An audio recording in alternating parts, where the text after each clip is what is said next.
The pen was pink, shaped like a tiny rattle, the kind you buy in a 12-pack from a party store for exactly this occasion. Someone had set it on top of a stack of papers next to the diaper raffle basket, right between a card that said, "Guess the baby food flavor," and a stack of loan documents with my name typed in the borrower line. "Just sign it, Iris," my mother said, loud enough for the whole backyard to hear. "It's for the baby. Don't be selfish." 20-some guests turned to look at me. Denise stood behind the gift table, with her hand resting on her stomach. And Uncle Brian hovered near the punch bowl, with the kind of smile men wear when they know exactly what is happening and want no part of the blame. I looked down at the papers. $62,000. A private lending company I had never heard of. A line that said, "Preliminary signature on file," and next to it, a signature that was almost mine. Almost. That was the moment I understood this wasn't a request. It was already done. Someone had signed for me before I ever touched a pen. If you've ever had a family member decide your name was theirs to use, hit follow before we go further, because you're going to want to see how this one ends. My name is Iris Calloway. I'm 34 years old, and I work as a fraud analyst for a regional bank in Raleigh, North Carolina.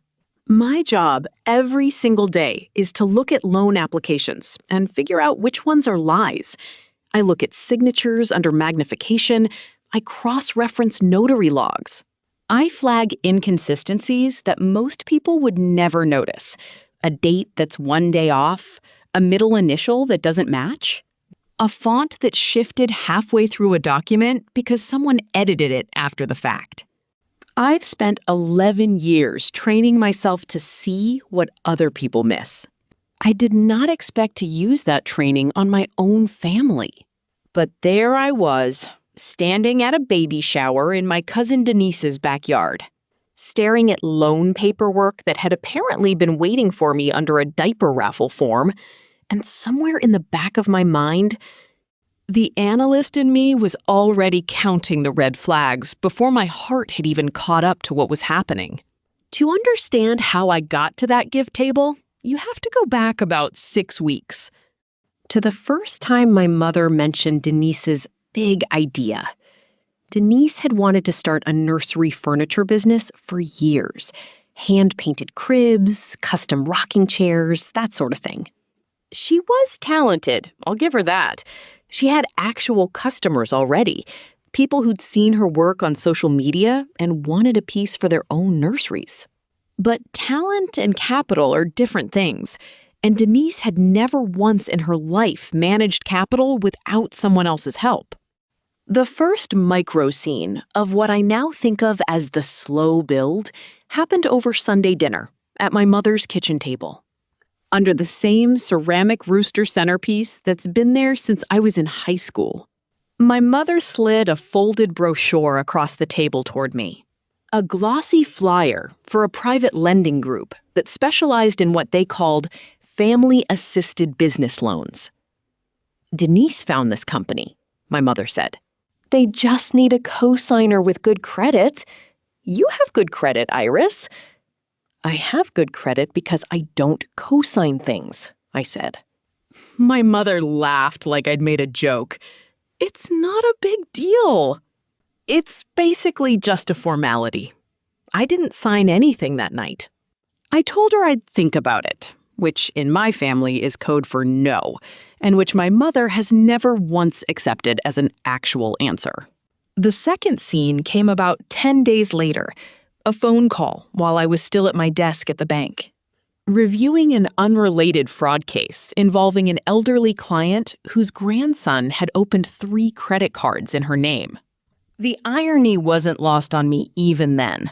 My mother's voice came through tinny and rushed. Denise needs to move fast on this loan, she said.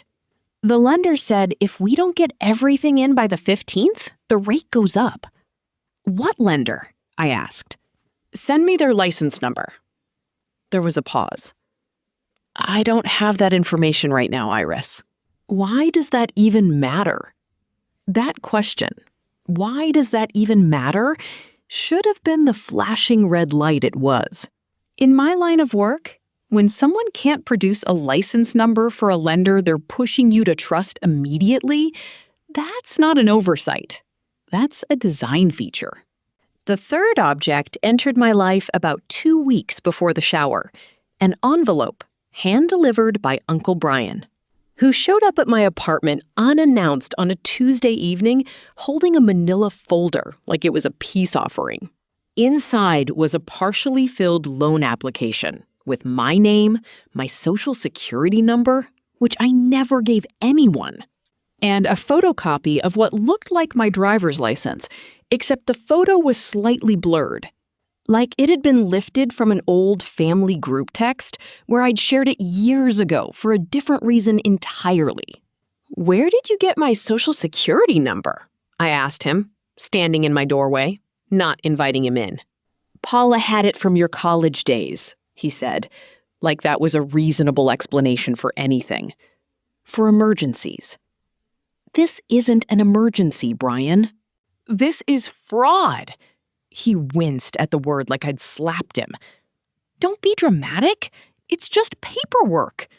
Denise needs the nursery business to work. You know how much this means to her." I took the folder from him and told him I needed time to review it. What I actually did was scan every page into my personal laptop that night and start building a file of my own. The fourth micro scene was smaller, but it stuck with me more than almost anything else. A text message from Denise herself, sent at 11 at night with a photo attached. The photo showed a hand-painted crib, unfinished, the wood still raw on one side.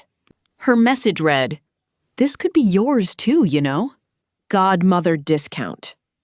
I stared at that message for a long time. It wasn't cruel on its face. It was almost sweet, if you didn't know what was underneath it. But I understood exactly what it was doing. It was building emotional collateral, making sure that if I ever said no, I'd be saying no to a baby, not to a loan. The fifth object was a spreadsheet, the kind my mother makes for every family event. Color-coded and shared via email to everyone except the person it was actually about, me. Denise's baby shower budget spreadsheet had a line item labeled Nursery Business Launch, Iris's loan contribution, with a projected amount already filled in. $62,000.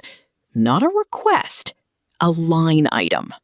Already counted, already spent in someone's imagination, sitting in a column next to balloon arch and catering deposit, like it belonged in the same category of party expenses.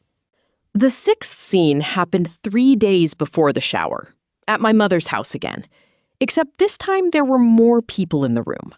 My Aunt Ruth, Denise's best friend Carly, and Uncle Brian, all sitting around the same kitchen table like a small tribunal. My mother had prepared what I can only describe as a presentation, complete with printed pages showing projected revenue for Denise's business over the next 5 years, assuming the loan went through. "We just need everyone to be supportive," my mother said, looking directly at me. "This is a family effort. A family effort where I'm the only one whose name and credit are on the line," I said. "You make more money than the rest of us," my mother said, as if that settled something. "It's not fair for you to hoard that." I remember sitting very still in that kitchen, feeling something in my chest go quiet and cold. The way it does at work when I stop being emotionally involved in a case and start being clinical about it. I didn't argue with her that night. I just asked one question. "Who is the notary on this loan packet?" My mother blinked. "What? There's a notary block on the signature page. Someone has to notarize it. Who did you use?" She looked at Denise, who looked at Brian, who looked at his shoes. Nobody answered me directly, but my mother eventually said, "There's a woman Denise found. Very reasonable rates. reasonable rates for a notary should never be the deciding factor. A notary's entire job is to verify identity and witness a signature in person. There is no discount version of that duty that doesn't compromise the whole point of having one.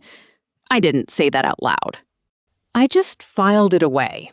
Another data point in the case I was quietly building against my own family. That was the moment the suffering catalog stopped being just suffering and started being evidence. I want to be honest about something.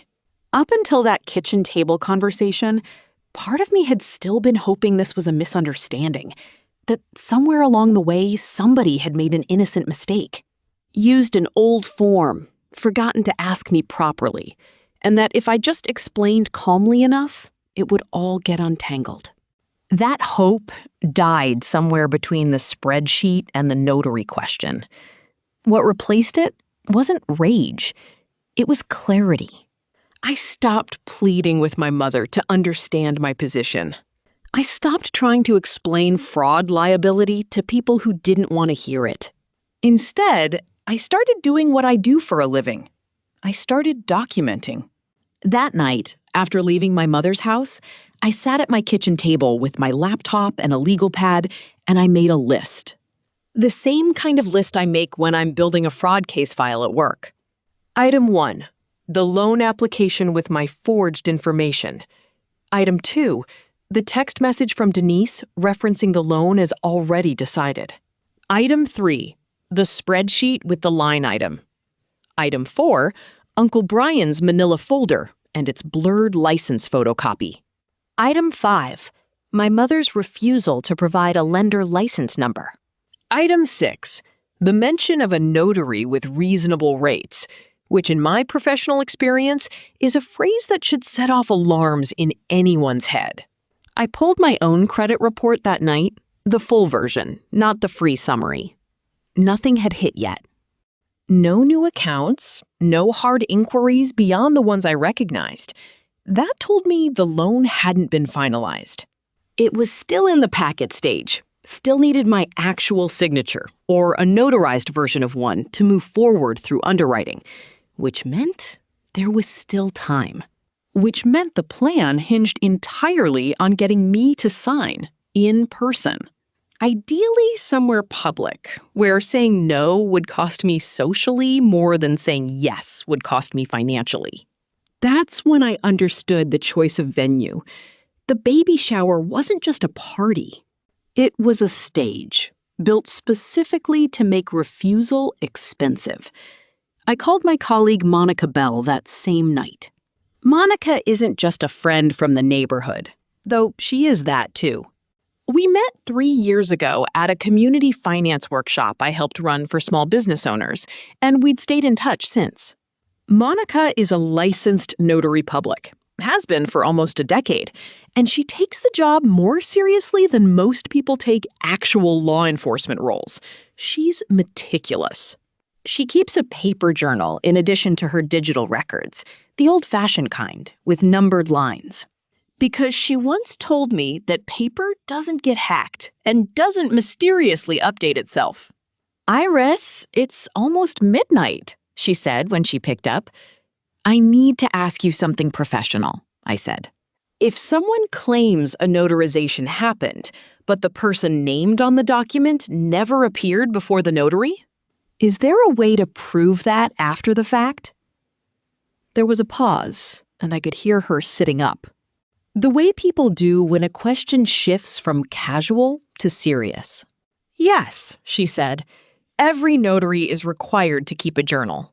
Name, date, type of document, thumbprint if it's a high-value transaction, and a signature that has to match ID presented at the time. If your name is in a journal for an appointment you never attended, that's not just sloppy.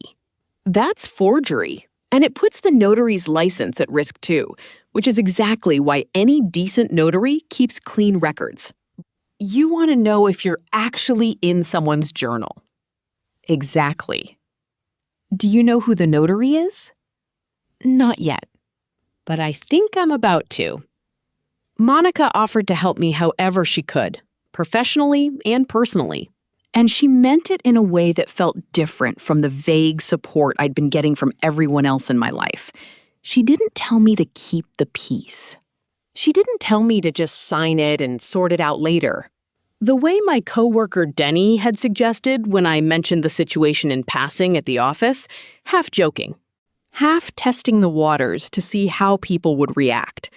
Family's family, Denny had said. Sometimes you just eat the cost to keep things smooth. I remember looking at him and thinking, you have clearly never had your identity used as collateral for someone else's business plan. Monica, on the other hand, understood immediately what was at stake, not just for me, but for the integrity of the entire notarial process, which she takes almost personally. Over the next 2 days, I did what any fraud analyst would do when they suspect their own identity has been compromised. I contacted the credit bureaus and placed a fraud alert, which doesn't freeze anything permanently, but flags any new account opening for extra verification. I requested a copy of my signature on file with my bank and my state ID records so I'd have a clean, verified baseline to compare against whatever was on that loan packet. And I started asking around, carefully, about which notary Denise had actually used. It took one phone call to Carly, Denise's best friend, who didn't realize she was giving me useful information when she mentioned, almost in passing, oh, the notary lady, she's coming to the shower too.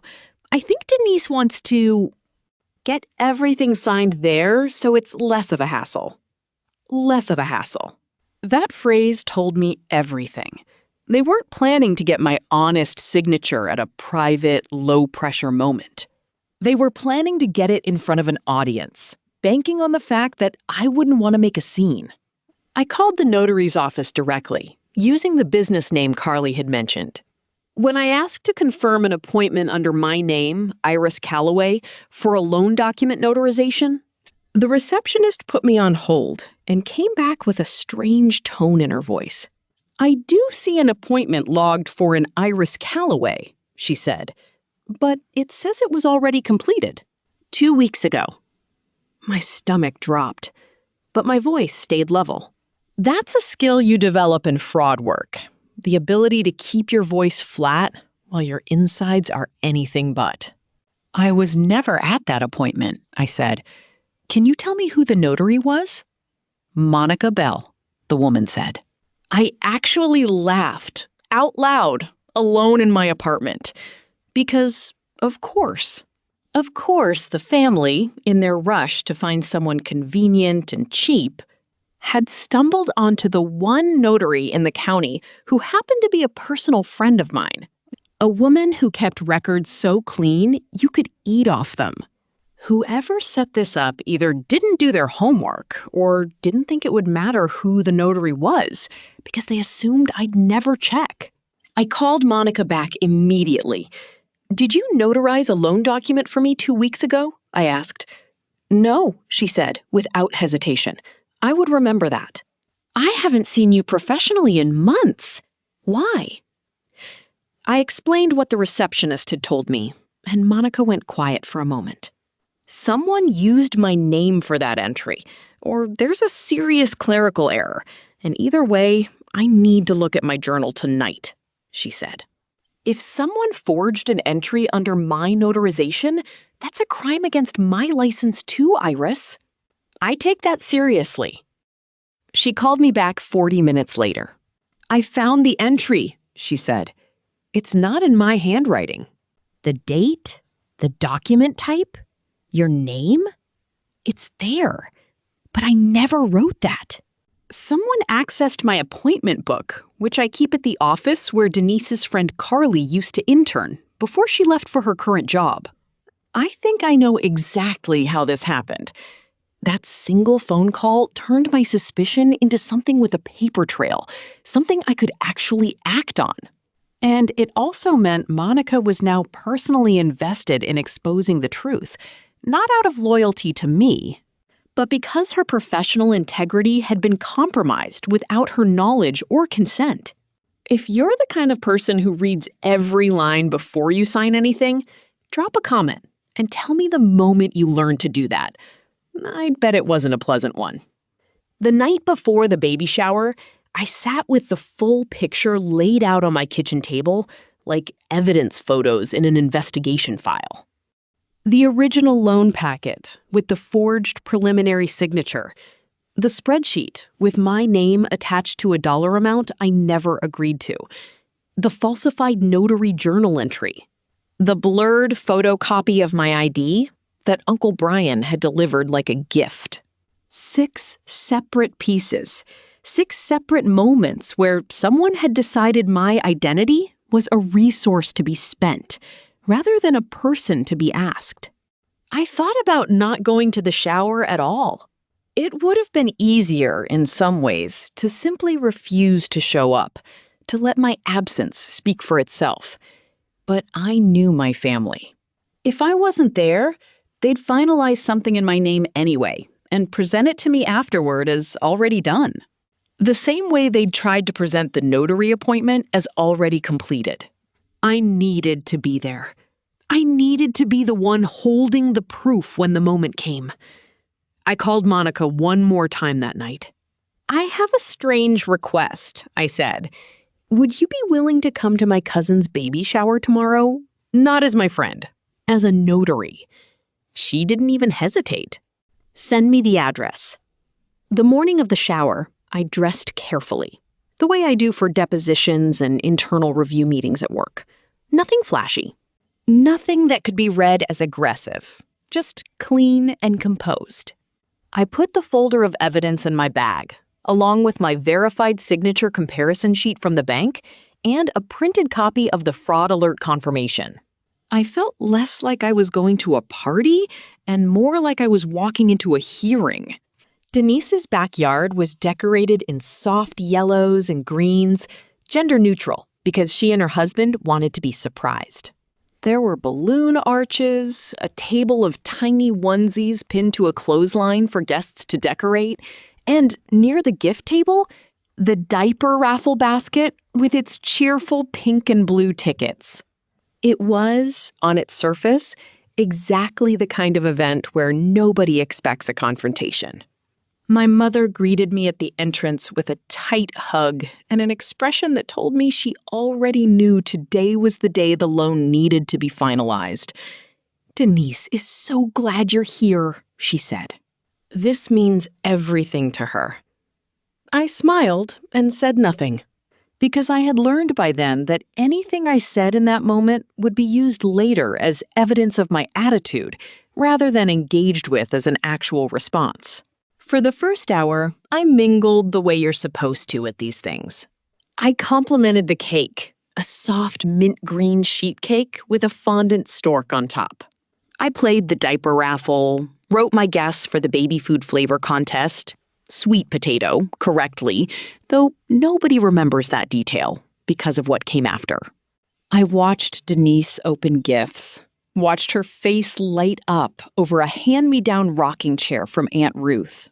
And for a moment, I let myself feel something close to genuine happiness for her, separate from everything else swirling underneath the surface of the day. Then, about an hour and a half in, my mother stood up near the gift table and clinked a spoon against a glass, the universal signal for an announcement. "Before we do more gifts," she said, "we have a little bit of family business to take care of. And I think it's a beautiful thing to do it here, together, surrounded by everyone who loves Denise and this baby." That was my cue, and I felt every muscle in my body go still. My mother gestured toward the gift table, where the loan packet had apparently been sitting the entire time, tucked partially beneath a stack of diaper raffle forms, so it looked, to anyone glancing over, like just another piece of party paperwork. She pulled it out now, along with that ridiculous rattle-shaped pen, and held it toward me. "Iris, honey, come sign this so we can finalize Denise's business loan," she said. smiling in that particular way she smiles when she's performing warmth for an audience, rather than offering it privately. I didn't move right away. I looked at the packet in her hands, at the guests turning to watch, at Denise's face. Hopeful, a little nervous, but not shocked. Which told me she knew this moment was coming, even if she didn't know everything underneath it. Uncle Brian stood near the drink table, suddenly very interested in refilling his cup. "I'm not signing that," I said, quietly, but clearly enough for the people closest to hear. My mother's smile flickered, just slightly, before she recovered it. "Iris, we talked about this. It's already been set up." "All you have to do is sign." "It's already been set up," I repeated. "That's exactly the problem." A ripple of confused murmuring moved through the nearby guests. My mother's voice sharpened, though she kept it wrapped in the same sugary tone she uses for public performances. "Everyone," she said, turning slightly to address the yard at large, "Iris has always had trouble being generous when it doesn't directly benefit her. This loan would help Denise build a real business, something that would support this baby, and she's standing here making it complicated." There it was. The line I'd been bracing for since the kitchen table conversation days earlier. Selfish. In front of 30 people, over a stack of forged paperwork sitting next to a diaper raffle basket? My own mother called me selfish for questioning a loan that used my identity without my consent. I felt the old instinct rise up in me, the urge to explain myself, to defend my character, to make everyone understand I wasn't a bad person. I recognized that instinct for what it was, exactly the reaction the whole staging of this moment had been built to provoke. So instead of defending myself, I did the thing I actually know how to do. I reached into my bag and pulled out my folder. "Before anyone signs anything," I said, my voice even, almost clinical, "I'd like to ask a question, and I'd like an honest answer in front of everyone here. Since, apparently, this is where we're doing family business now." My mother's expression tightened. "Iris, this isn't the time." "There's a notary appointment logged under my name from 2 weeks ago," I said, cutting through her attempt to redirect. "I never attended that appointment. I never signed anything. But someone notarized a document as if I had. I'd like to know who did that. And I'd like the notary, who's supposedly on record, to explain it." The yard went quiet, in that specific way crowds go quiet when they sense something real is about to happen, something that isn't part of the planned program. "What notary?" Denise asked, and for the first time, her voice had an edge of genuine confusion in it, not performance. "Monica Bell," I said, "who happens to be here today." Every head turned as Monica stepped forward from where she'd been standing near the back of the yard, dressed simply, holding a small leather-bound journal against her chest, like it was something precious, which, in a professional sense, it was. My mother's face went through several rapid transformations: confusion, calculation, and then something harder, something closer to fury, barely restrained by the presence of an audience. "This is completely inappropriate," she said. "We invited you to celebrate Denise, not to bring your work friends to interrogate people." "I didn't invite Monica here to interrogate anyone," I said. "I invited her here because her professional license and her name were used without her knowledge, the same way mine was." Monica opened her journal to a specific page, one she'd already marked with a small paper tab before arriving. "I want to be clear about something," she said, addressing the group calmly but firmly, the way I imagine she addresses every notarization, with total neutrality, regardless of the emotional temperature in the room. "I keep a physical journal of every notarization I perform, in addition to digital records, precisely because verbal claims aren't enough in situations like this. I don't backdate entries. I don't notarize documents for people who aren't physically present with valid identification. That's not a policy preference. That's the law, and it's the entire point of my job. Nobody's asking you to backdate anything, my mother snapped. Someone already did, Monica said, and turned the journal around so it faced the small crowd that had gathered near the gift table. This is the page in question. You can see the entry here, dated 2 weeks ago, listing an appointment for a loan document notarization under the name Iris Calloway. The handwriting is not mine. I did not write this entry. I have never met with Iris in a professional capacity for this document. My actual journal, the one I keep on me at all times, has no such appointment on that date.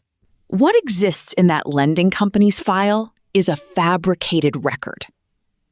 A woman near the punch bowl, someone I recognized as one of Denise's coworkers, said quietly, "Wait, so the loan papers aren't even legitimate?" "They can't be," I said, taking the packet from my mother's still outstretched hand, feeling the weight of it.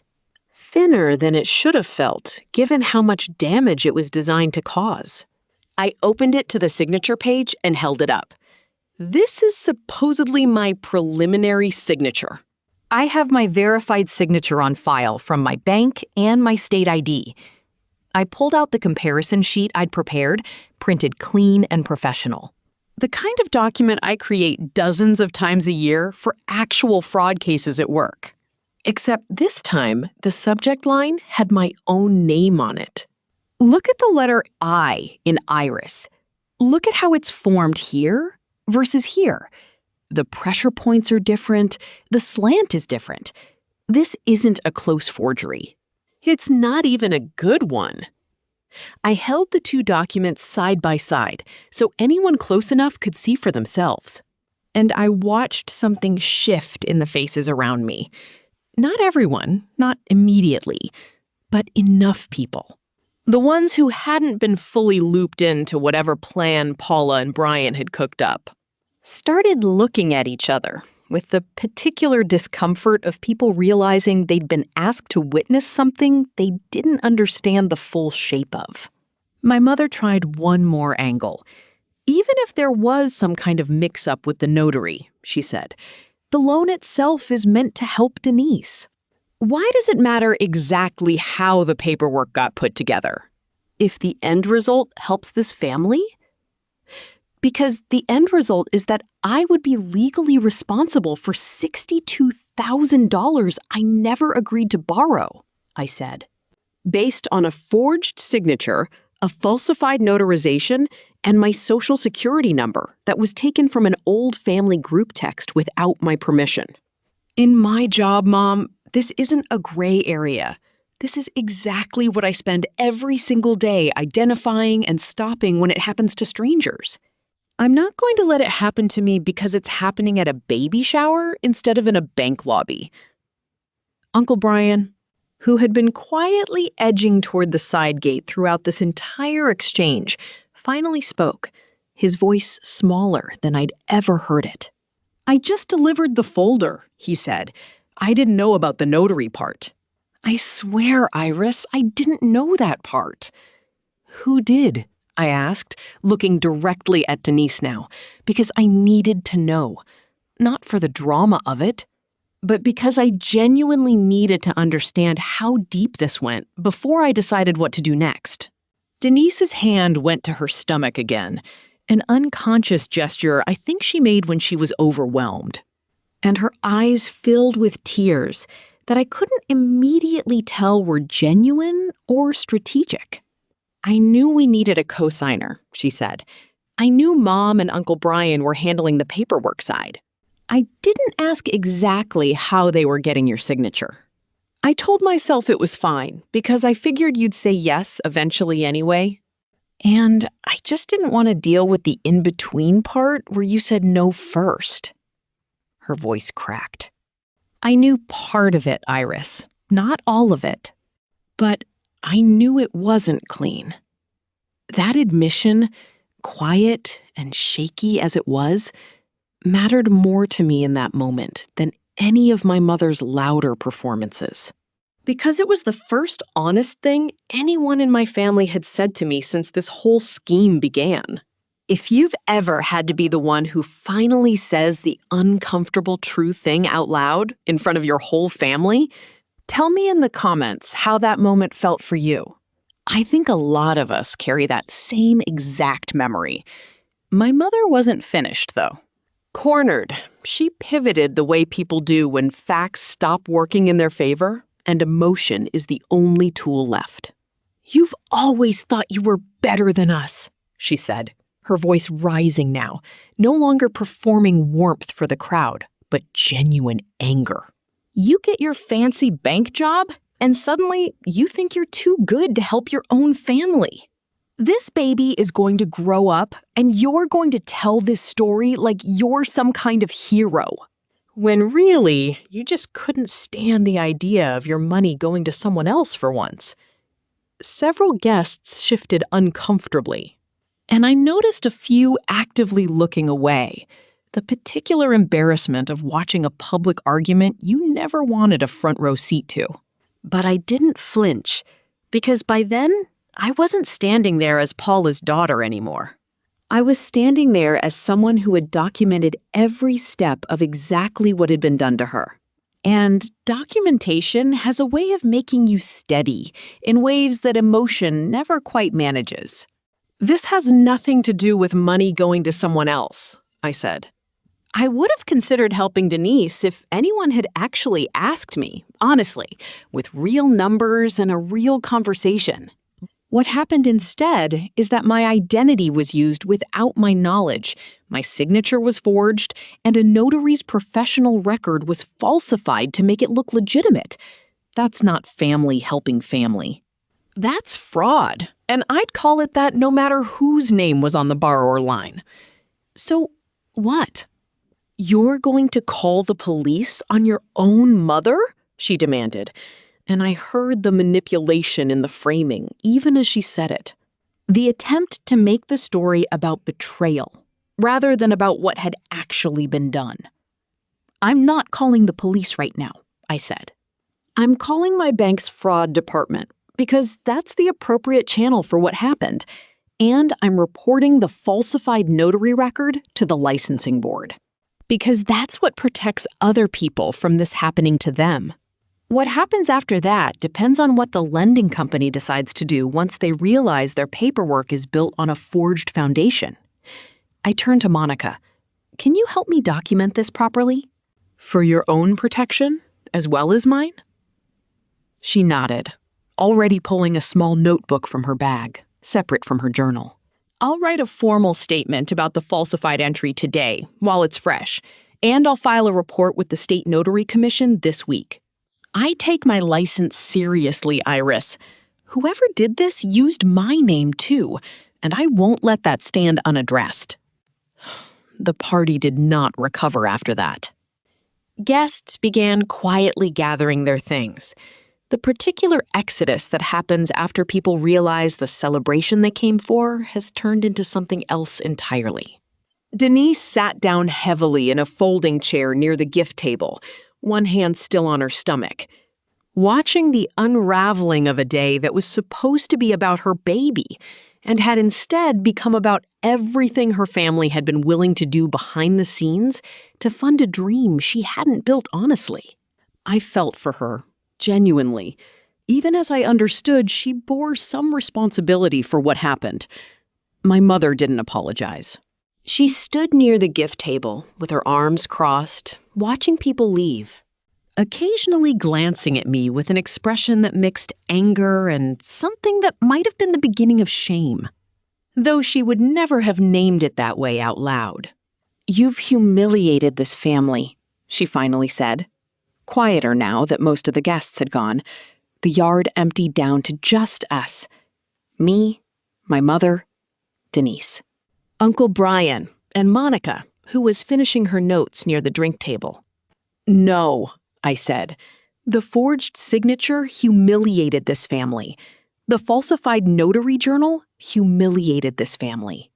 I just refused to sign my name to it in front of witnesses.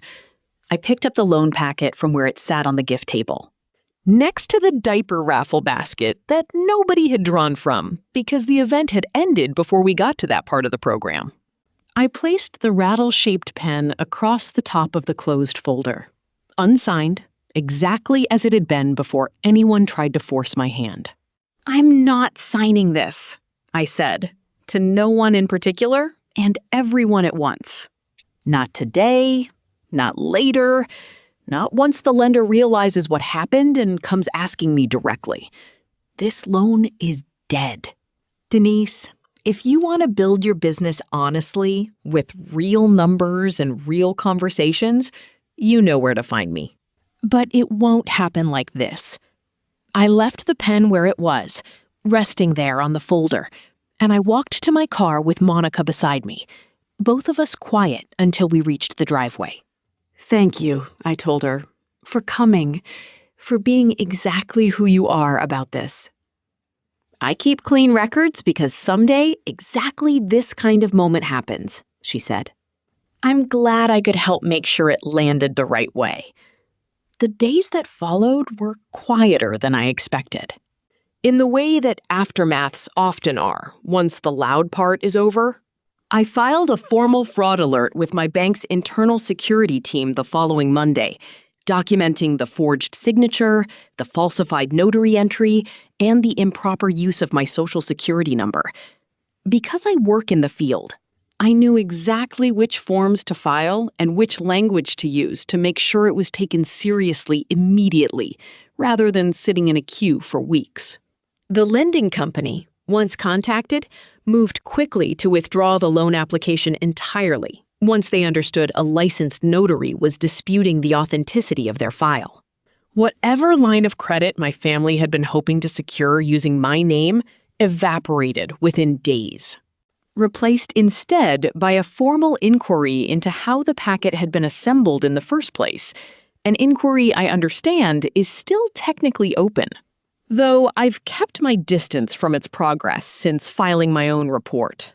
I also placed a full credit freeze on my accounts, not just a fraud alert, which meant no new lines of credit could be opened in my name by anyone for any reason without me personally lifting the freeze first. It felt strange doing that against my own family rather than against some anonymous stranger who'd stolen a wallet. But the mechanics of protection don't change based on who's doing the harm. A freeze is a freeze. It protects you regardless of the relationship between you and the person trying to get around it. Denise called me about a week after the shower. She didn't apologize outright, not in the clean way I might have wanted, but she did say something that felt more honest than anything my mother had offered. "I should have asked you myself," she said, "instead of letting Mom and Uncle Brian handle it and just hoping it would work out. I knew it wasn't right.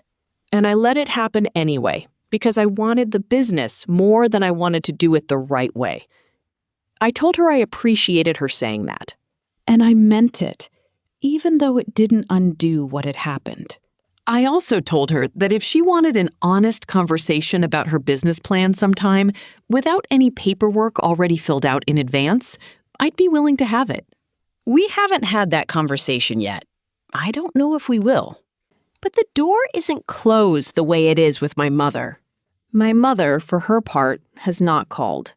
The one message she sent, about 2 weeks after the shower, said only, "I hope you're happy. You chose your job over your family." I didn't respond to that message, because I've learned that some accusations aren't actually questions. And answering them only feeds an argument that was never really about facts to begin with. My mother believes, I think genuinely, that loyalty means silence, that questioning a plan is the same as sabotaging it, that being related to someone means your resources are automatically shared property. I don't believe that, and I've stopped apologizing for the gap between us on that point. I think about the gift table sometimes, the diaper raffle basket sitting next to that loan packet. The ridiculous rattle-shaped pen resting on top of documents worth more than most people's yearly salary. There's something almost absurd about it in hindsight.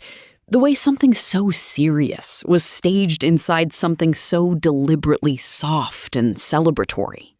As if the pastel balloons and the onesie clothesline could somehow make coercion feel like a party favor. On the drive home that day, before any of the calls or filings or Denise's eventual admission, I remember pulling into a gas station about 20 minutes outside my mother's neighborhood, just to sit for a moment before continuing on. I didn't cry, though I think I expected to. What I felt instead was a strange, settled kind of clarity. The same feeling I get at work when a fraud case finally resolves clean. When all the documentation lines up and the truth becomes undeniable to everyone looking at it, not just to me. I sat in that gas station parking lot for maybe 10 minutes, engine off, hands still on the wheel, thinking about the folder I'd left behind on the gift table, the pen resting unsigned across its cover. I thought about how many people, in situations like mine, don't have the specific professional training to recognize what's happening to them until it's already cost them everything. I thought about how lucky, in a strange way, I was to have spent 11 years learning exactly how to spot the kind of scheme that had been built around me, even when the people building it were my own blood. Then I started the car and drove the rest of the way home, back to my own apartment, back to my own life, carrying nothing from that backyard except the folder of evidence in my bag and the knowledge that I had done, calmly and completely. The one thing they never expected me to do at a baby shower full of witnesses. I had told the truth, out loud, with proof in my hands, and I had left the pen exactly where it belonged, unsigned, resting quietly across a closed folder that would never carry my name, no matter how many times someone tried to write it there for me. If this story meant something to you, take a second and leave a comment. I read every one, and I think some of you have your own version of that pen resting across your own version of that folder.